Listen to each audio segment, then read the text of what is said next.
Hi, this is E. David Crawford, Editor-in-Chief of Grand Rounds in Urology.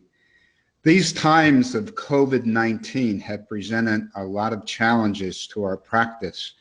We have a very great relationship with radiation oncologists working on a lot of our GU cancers, including prostate cancer, and they are presented with some unique challenges in dealing with patients and triage and so forth.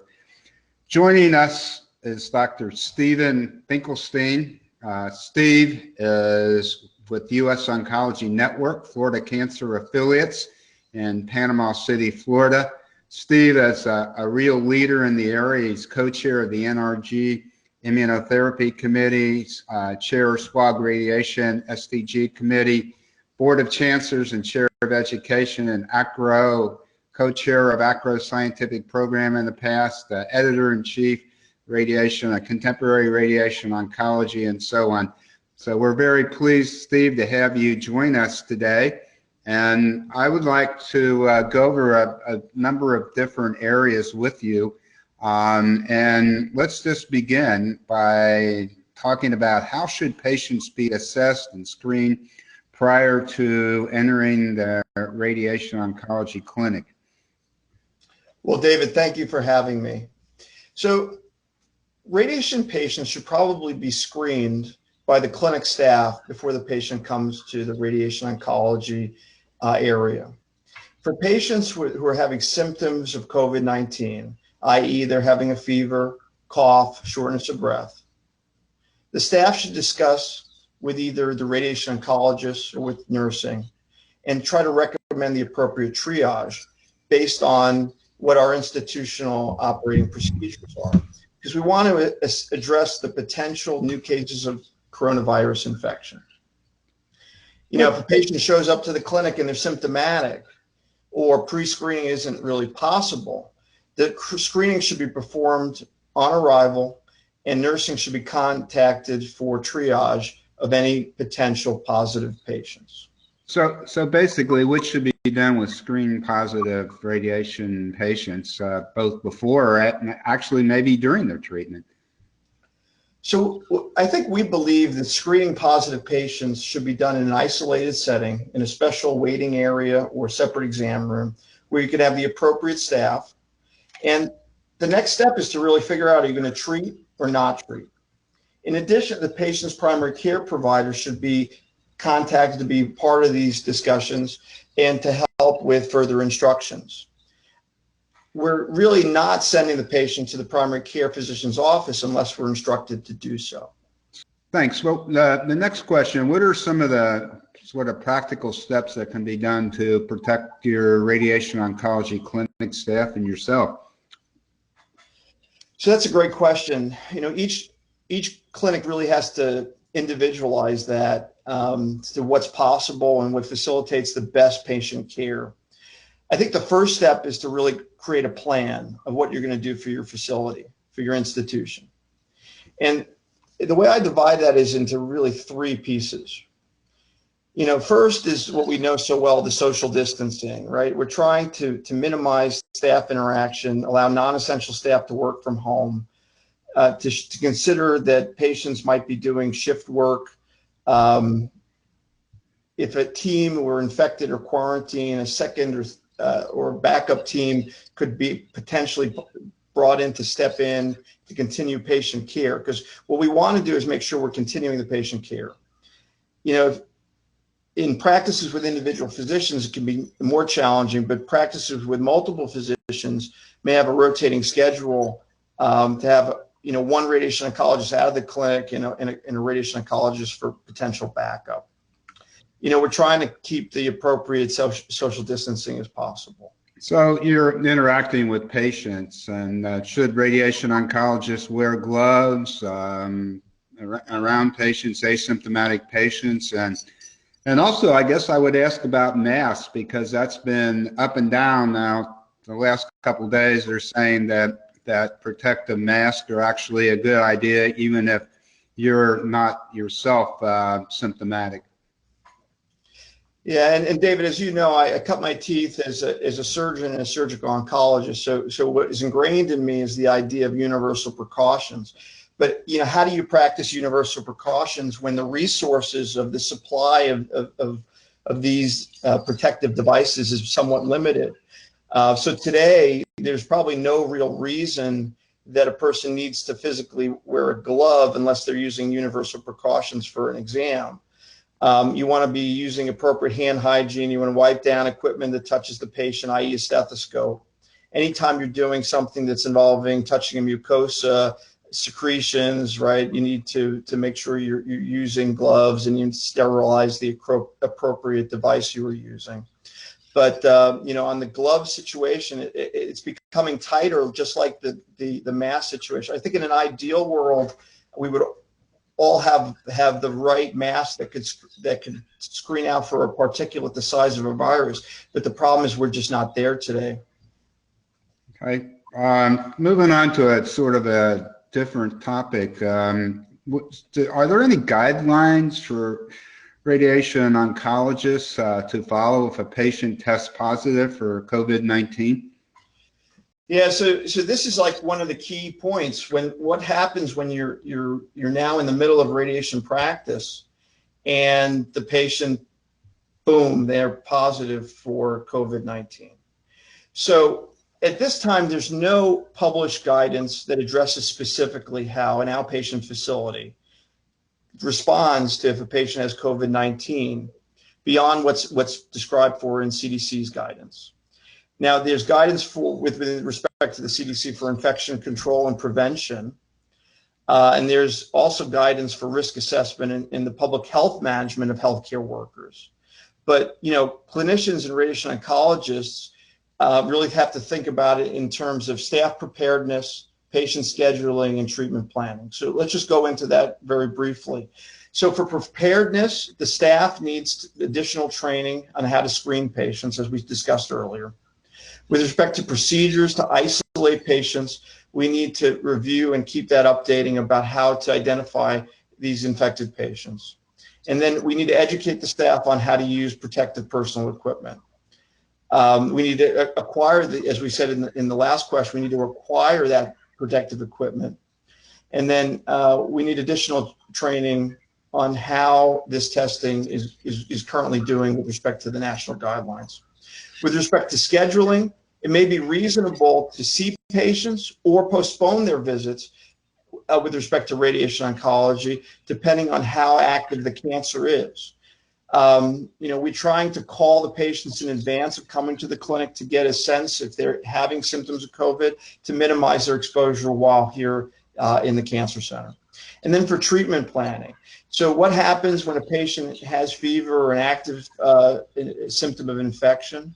Well, if a patient's on an anti-cancer therapy, we have to decide if that patient's going to continue care or we're going to delay or modify that treatment. And that's a really hard question, depending on where their clinical scenarios. We believe that there are some cancers that probably could wait if you were diagnosed before starting therapy. But what happens even with some of the earlier cancers, if you're in the middle of treatment, you've had half your treatment, and now all of a sudden now you have this diagnosis. Most would argue that we should probably change and modify their treatment.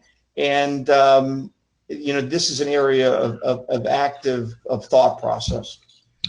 That's an interesting challenge, what to do with that. We all talk about social distancing and hand washing and things like that, but it all comes down to limiting patient volume to a degree in your clinic. You have to do that. So how are you implementing that to decrease the risk to your staff? So, Dave, I don't believe there's a one-size-fits-all to this. I think that it really depends on what your patient population is, what the current situation of exposure is, and what your case mix is. What we're trying to do is limit the number of people in the clinic space. That includes limiting the number of people who are accompanying the patient, We're considering patients with a mobile phone to potentially wait outside in their cars and having the staff come get them or call them to come in to try to limit the number of people who are in close proximity in the waiting rooms. Uh-huh. We're deferring non-urgent patients or utilizing some temporizing measures. And, we can talk about whether it's maybe be interesting to increase the length of neoadjuvant ADT for, say, intermediate and high-risk patients, or practicing additional active surveillance in low-risk prostate cancer patients as a method for trying to limit the number of patients as we try to flatten the curve in this critical time period. In addition, as you know so well, there's an active thought process that hypofractionation is a reasonable strategy for prostate cancer, and hypofractionation could be used as a way to limit the number of visits of which patients are experiencing with respect to radiation oncology. I was going to ask you about patients that are high risk on neoadjuvant and adjuvant hormone therapy and radiation, but I think you answered it.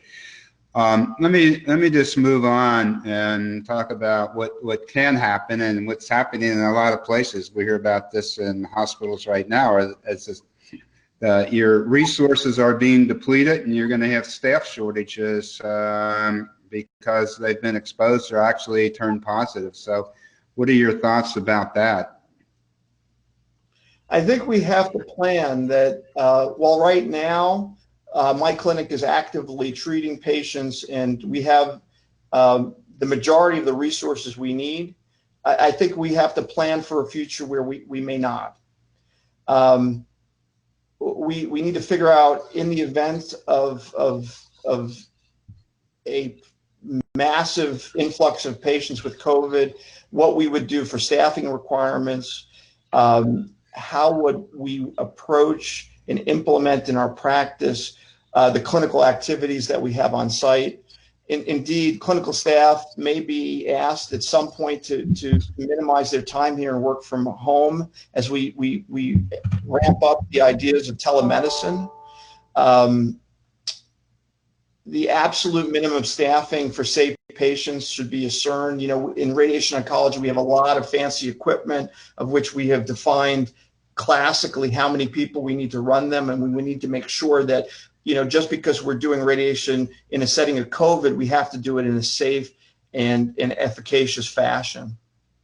So one of the things that that I've been thinking about, and I think others have, that they're saying, well, low risk prostate cancer, probably intermediate risk, and you can put them off. But when you flip that around and you're a patient, when you're diagnosed and you're planning on some treatment, you sort of want something done.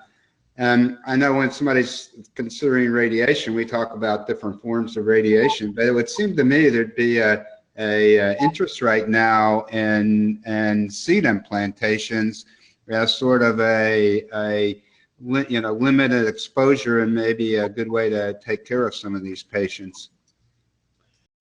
So radiation techniques that potentially shorten the time of which patients are receiving treatment obviously have a lot of utility. The issue today is, do we have the resources to implement those things? So if you're going to do a brachytherapy procedure, which sounds like a surgical procedure, many surgical societies are talking about cutting back on elective procedures. The only procedures that can be done are trauma or emergent appendectomies or gallbladders, cancer procedures of significance. So at some point we have to decide, and essentially we always as doctors don't like that word ration, but we have to ration the protective personal protective devices, and we have to figure out how to utilize what resources right now as we're trying to protect our society from the potential exposures and risks of COVID-19. I think that we're gonna, there is a light at the end of the tunnel, as we well know, we hope anyway, that there is going to be an onslaught of patients that, for instance, with localized prostate cancer, where some tying up a machine, you're gonna have just the opposite problem. So I guess at that point, ORs are going to start opening up outpatient centers and So do you think that's going to have some influence on choice of brachytherapy and so forth? I do, David. I think that you're spot on in that this is an area in flux, that what we do today might not be what we do tomorrow. I think as an oncologist, we have to realize that what we really need to focus on is encouraging patients to continue their life-saving therapies. And when we do this in a manner that is both comforting and stress reducing in a time where all of us are going through a very stressful time with respect to the COVID-19 pandemic. Well, I think you're spot on, and there's a diamond in the rough here somewhere, and I think one of the other areas is telemedicine, and that's all you hear about right now is telemedicine, this and that, and we need to change these regulations and focus on this, and I think people are adopting it now that didn't before. So that's one of the good things. Steve, thanks for you taking time from your busy practice. I know you're still seeing patients, and we wish you and your colleagues the best in your patients, and thanks for spending some time with us today. Thank you again for having me.